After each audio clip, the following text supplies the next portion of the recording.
Waktu dan tempat dipersilakan. Assalamualaikum warahmatullahi wabarakatuh. Selamat siang, Bapak Ijar dan teman-temanku yang saya sayangi. Pada kesempatan kali ini di siang hari yang cerah, kami dari kelompok 4 ingin mempresentasikan mengenai tugas penelitian akhir dengan judul pengaruh pembelajaran daring dan pembelajaran konvensional terhadap motivasi belajar mahasiswi Sekolah Tinggi Sata Trisakti. Disusun oleh saya sendiri, Fadia Salsabila, Nela Delianti, Sania Triatmiastuti, Salome Rafaela, Natasha Salsabila, Fani Agustin Suhada. Untuk Saudari Aca bisa tolong di next? Ya, untuk bab 1 pendahuluan yang terdiri dari latar belakang, identifikasi masalah, perumusan masalah, batasan masalah, tujuan penelitian, sistematika penulisan. Boleh di next? Untuk latar belakang, pendidikan merupakan hal yang terpenting dalam kehidupan kita. Semua orang berhak mendapatkan dan menerima pendidikan yang baik. Pendidikan juga merupakan indikator utama yang menentukan kemajuan suatu bangsa.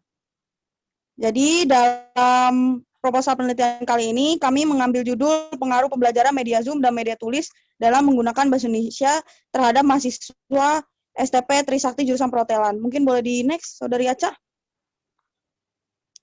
Pada bagian A, identifikasi masalah. Identifikasi yang dapat diambil dari latar belakang masalah di atas adalah sebagai berikut. 1. Kurangnya kesadaran mahasiswa STP Trisakti jurusan Perhotelan untuk menggunakan bahasa Indonesia yang baik dan benar saat berkomunikasi dengan tenaga pengajar. 2. Mahasiswa STP Trisakti jurusan Perhotelan yang mulai melupakan untuk menggunakan tatanan bahasa Indonesia yang baik dan benar saat melakukan pembelajaran secara daring. Mungkin untuk selanjutnya bisa dilanjutkan oleh Saudari Ome. Terima kasih. Iya, terima kasih Saudari Fadia. Selanjutnya ada perumusan masalah. Yang pertama adalah, apakah pembelajaran media Zoom berpengaruh terhadap penggunaan bahasa Indonesia pada mahasiswa STP Trisakti jurusan Perhotelan? Yang kedua, apakah media tulis berpengaruh terhadap penggunaan bahasa Indonesia pada mahasiswa STP Trisakti jurusan Perhotelan? Dan yang ketiga, bagaimana pengaruh pembelajaran media Zoom dan media tulis dalam menggunakan bahasa Indonesia terhadap mahasiswa STP Trisakti jurusan Perhotelan? Selanjutnya adalah pembatasan masalah. Untuk menghindari permasalahan yang semakin luas dan pembatasan masalah itu diperlukan dalam penelitian ini. Yang pertama adalah pengaruh kualitas antara kuliah daring dan luring dalam penggunaan bahasa Indonesia yang baik dan benar dalam kegiatan pembelajaran terhadap mahasiswa. Yang kedua, penelitian ini dilakukan terhadap mahasiswa di kelas H Sekolah Tinggi Pariwisata Trisakti angkatan 2018. Yang ketiga adalah tujuan penelitian. Penelitian ini bertujuan untuk mengidentifikasi implementasi pembelajaran daring di rumah terhadap mahasiswa STP Trisakti akibat adanya pandemi COVID-19 yang berpengaruh pada penggunaan bahasa Indonesia yang baik dan benar. Selanjutnya mungkin bisa dilanjutkan oleh rekan saya, Natasha Salsabila. Baik, sekarang kita masuk ke sistematika penulisan. Di sini di sistematika penulisan berisi tentang penjelasan yang akan dibahas di masing-masing subbab. Bisa dilihat sendiri. Lalu kita masuk ke bab 2, landasan teori. Landasan teori ini intinya bab 2 ini menjelaskan tentang pembahasan beberapa pengertian mengenai masalah-masalah yang peneliti pilih. Seringkali sebuah proposal penelitian memiliki kata-kata yang membingungkan bagi para pembaca, sehingga mengakibatkan persepsi yang ingin disampaikan tidak tersampaikan sesuai harapan peneliti. Bab 2 ini berisikan tinjauan pusaka, kerangka pemikiran, serta asumsi dan hipotesis. Lalu kita masuk ke bab 3, metode penelitian atau metodologi. Di sini berisikan tentang umumnya deskripsi ya tentang metodologi kami yang kami ambil. Juga ada unit analisis penelitian yang merupakan sesuatu yang diperhitungkan sebagai subjek penelitian. Lalu ada variabel dan pengukurannya. Deskripsi variabel sendiri adalah sebuah objek penelitian atau apa yang menjadi titik perhatian suatu penelitian. Lalu ada skala pengukuran. Skala pengukuran merupakan kesepakatan yang digunakan sebagai acuan untuk menentukan panjang pendeknya interval yang ada dalam alat ukur, sehingga alat ukur tersebut bila digunakan dalam penelitian akan menghasilkan data kuantitatif. Nah, ini contoh populasi dan sampling. Ini ada pengertian dari sampel sendiri. Sampel merupakan sebagian atau wakil populasi yang diteliti. Lalu ada prosedur pengumpulan data. Pada penelitian kami menggunakan angket atau kuesioner karena saat ini kami tidak bisa menyebarkan angket secara langsung kepada sampel, jadi kami menggunakan Google Form. Jadi fitur dari Google, jadi isinya lewat online.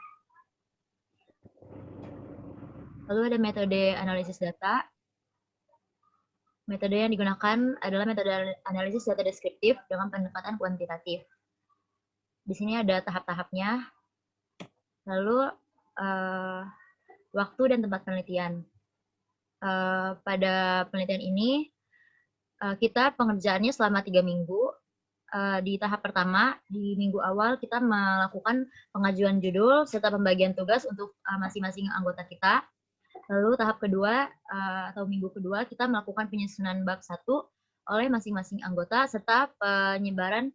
Yang ketiga kita ada penyebaran kuesioner dan penyusunan bab 2 sampai bab 5. Selanjutnya bab 4 bisa dijelaskan oleh teman saya, Nela. Terima kasih. Untuk bab 4, ini adalah hasil dan pembahasan, gambaran umum objek penelitian. Zoom Meeting adalah suatu platform untuk memfasilitasi pekerjaan atau kegiatan belajar mengajar selama pandemi ini berlangsung. Zoom Meeting ini sendiri didirikan oleh Eric Yuan, seorang pria berumur 50 tahun yang lahir dan dibesarkan di Cina, tepatnya di Provinsi Shandong, dan juga merupakan lulusan dari Universitas Shandong. Di awal usahanya mendirikan Zoom, Yuan mengalami berbagai tantangan di mana ia harus berjuang mencari klien yang bersedia untuk menggunakan aplikasi tersebut. Dengan usaha yang maksimal, Yuan terus menghubungi setiap perusahaan yang mempertimbangkan untuk menggunakan aplikasi Zoom. Namun dalam usahanya tersebut, tak jarang Yuan kerap menemui penolakan dan usahanya berujung sia-sia. Selanjutnya, berikut ini adalah tabel responden berdasarkan jenis kelamin. Berikut ini merupakan tabel data responden berdasarkan usia yang menggunakan aplikasi Zoom. Mayoritas responden adalah usia dewasa. Data ini dapat dilihat pada tabel 4.2, di mana anggota yang berusia antara 20 sampai 22 tahun merupakan yang terbanyak. Berikut merupakan variabel penelitian. Langkah-langkah pengolahan data yang penulis lakukan adalah sebagai berikut. Yang pertama, memeriksa kuesioner yang terkumpul. Berikutnya, ini merupakan tabel angket total pengaruh pembelajaran media Zoom dan media tulis dalam menggunakan bahasa Indonesia.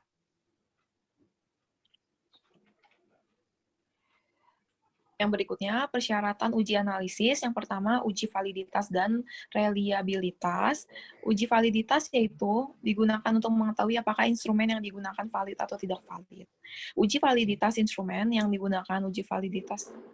Dikarenakan waktunya telah habis untuk presentasi, demikianlah presentasi dari kami, kelompok 4. Maaf bila kata-kata yang salah dan mungkin membuat teman-teman tersinggung. Sekian dari kami. Wabillahi taufik wal hidayah. Wassalamualaikum warahmatullahi wabarakatuh. Mungkin ada yang ingin bertanya? Dipersilakan untuk kelompok 1. Baiklah. Sepertinya ada satu pertanyaan dari Bobi Dimas, Saudara Bobi Dimas. Saya akan chat ya? Iya, sebentar ya. Pertanyaannya adalah, apakah ada kesulitan atau kendala selama melakukan perhitungan dan perhitungan hasil dan pembahasan, dan media apakah yang kalian gunakan dalam menghitung variabel penelitian? Baik, terima kasih atas pertanyaannya. Bisa dibantu dijawab oleh bagian bab 4 yang menghitung hasil penelitian.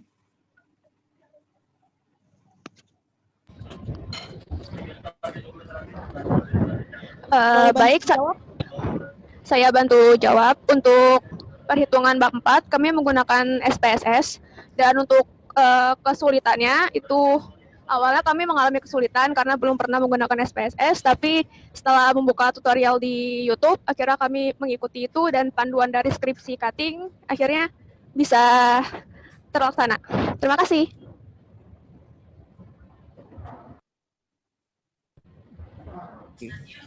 Apa sudah menjawab? Sudah, terima kasih, Saudari Fani. Ya, sama-sama. Mungkin ada pertanyaan lain dari kelompok 1. Dipersilakan jika ingin bertanya. Ya, silakan Saudari Katarina. Untuk sarannya boleh lihat. Sebentar ya. Sorry. Ini bagian sarannya. Boleh dijelaskan juga mungkin. Baik, aku bantu jelaskan ya untuk bagian sarannya. Yang pertama, melihat hasil yang baik dan signifikan pengaruh pembelajaran media Zoom dan media tulis dalam menggunakan bahasa Indonesia. Mahasiswa diharapkan mempertahankan dan meningkatkan semangat pembelajaran ke arah yang lebih baik. Lalu yang kedua, mahasiswa harus berupaya pada pemanfaatan waktu pembelajaran sehingga dapat memperhatikan dengan fokus. Untuk penelitian selanjutnya diharapkan dapat menambah variabel penelitian yang dapat mempengaruhi pembelajaran media Zoom dan media tulis dalam menggunakan bahasa Indonesia agar hasil penelitiannya dapat memberikan hasil yang lebih baik lagi. Maaf ini agak ada sedikit kesalahan dalam penulisan. Oke.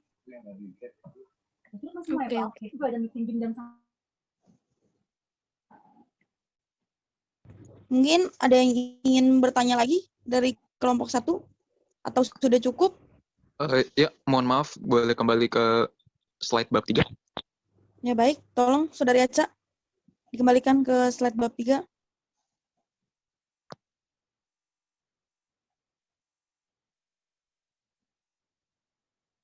Oke, sini saya ingin bertanya, bagaimana alur kerangka pemikiran yang kelompok 4 buat dalam melakukan penelitian tersebut? Terima kasih.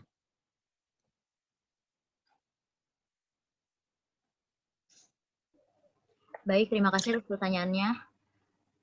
Sebentar ya, boleh minta waktu dulu untuk dirembukan sama teman-teman kelompok. Mungkin bisa dibuka di Word-nya, Saudari Aca, karena di situ sudah ada kerangka pemikirannya. Di bagian bab 1 sebenarnya itu ya? Di bab 2. Oh iya, bab 2, maaf. Ini gimana cara keluarnya sih? Oke.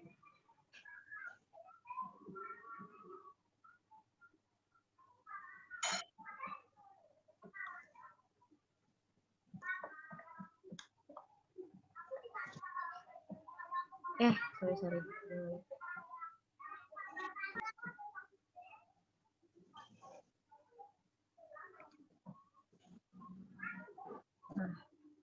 Bisa dibantu dijawab Ibu Fadia bagian kerangka pemikiran?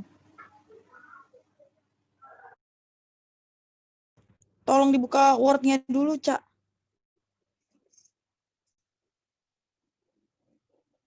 Itu belum, masih PowerPoint. Di bagian bab 2 paling terakhir itu ada kerangka pemikiran. Yang bagan.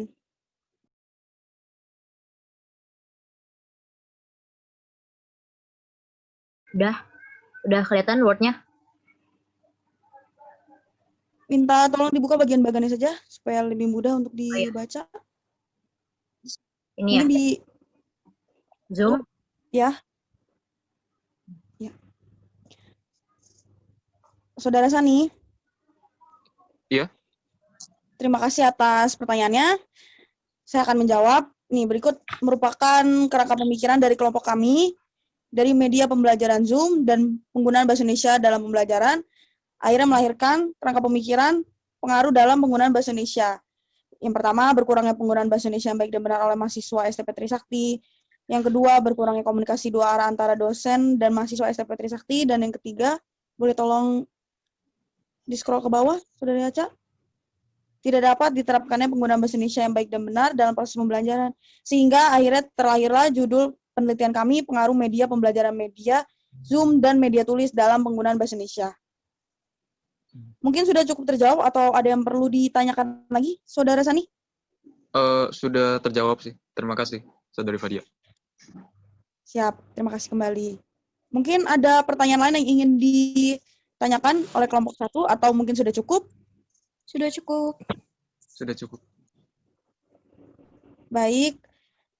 Jika sudah cukup, kita sudahi saja pertemuan kita di siang hari yang cerah ini. Terima kasih atas perhatiannya dari kelompok 1. Sehat selalu dan sampai jumpa di pertemuan selanjutnya. Terima kasih. Terima kasih. Terima kasih. Terima kasih.